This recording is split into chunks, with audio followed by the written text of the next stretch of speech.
Bodies were everywhere, even at this hour. 1 a.m. Henny knew it was madness. If they were caught, they would be taken, simply. They kept their backs against the walls, skirting patches of moonlight, ducking into doorways whenever they heard a sound shatter the stillness of the night air. Stop. Wait. Listen. Was it wind whistling through the wharfs? A cat on the prowl? Or a Nazi on patrol? Be still. Look. Breathe. Nothing. Take a chance. Go. One more block. Turn the corner. There. The old warehouse. Shelter. Safety. Henny opened the door on Strandgade, Strand Street, slowly, carefully, hoping it wouldn't creak. The mother hugged her child to her chest as she crept inside. She sighed with relief as Henny silently closed the door behind them.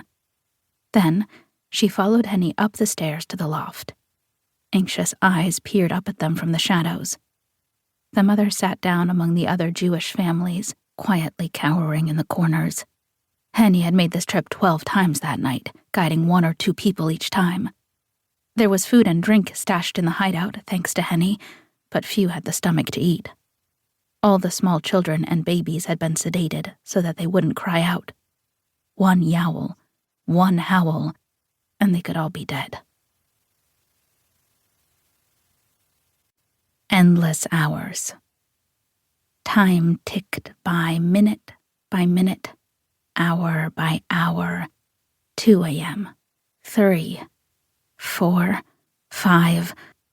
All through the endless night, the 12 adults waited, too afraid to sleep. They were waiting and watching for the opportunity to race across the cobblestone street to the wharf and the 12-meter lighthouse supply boat, the Gerda 3, that would carry them across the sea, that would help them stay alive. It wouldn't be easy, but they had to try. It was their only chance to survive. Guards with guns. 2 Nazi soldiers with rifles patrolled the pier all night. They marched back and forth in the dark, directly in front of Gerda 3. Every few minutes, like clockwork, the guards met in front of the wooden workboat, then turned on their heels and marched in opposite directions. 100 meters down the docks, they spun around and marched back to the Gerda. Those were the few moments when the guards' backs were turned that Henny's fugitives would have to make a break for the boat. Time to run. Just before dawn, Henny looked out a warehouse window, watching for a signal from the Gerda crew on the boat. There! 6 a.m. It was time. Tiptoeing down the stairs, Henny led the families from the attic to the ground floor. Behind a gate facing the wharf, she lined them up in a single row. The boat wasn't far, just about 6 meters, 9 or 10 running steps. Her instructions were clear. Adults would go first. When they were aboard, Henny would follow, carrying the sleeping children one by one to the boat. There was no time for discussion, for arguments, for pleading. The guards marched toward the boat, met, and turned. Now! Henny pushed the first person forward. He darted to the boat, trying not to trip on the cobblestones. The crew lifted him on deck and threw him into the hold just in time. The guards turned and marched back. One by one, Henny cued the next, and the next, and the next person in line. Parents had to leave their children behind and trust that Henny would reunite them on the boat. There was no time for fear, for second thoughts, for cold feet. A mother reluctantly let go of her daughter's hand. Run! A father gave his infant a kiss on the forehead.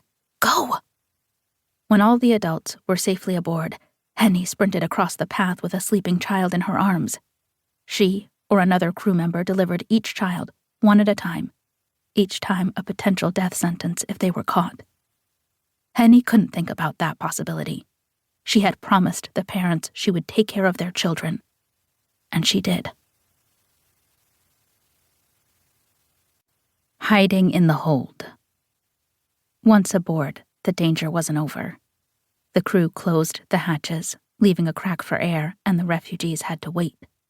Cramped in the damp hold, they waited.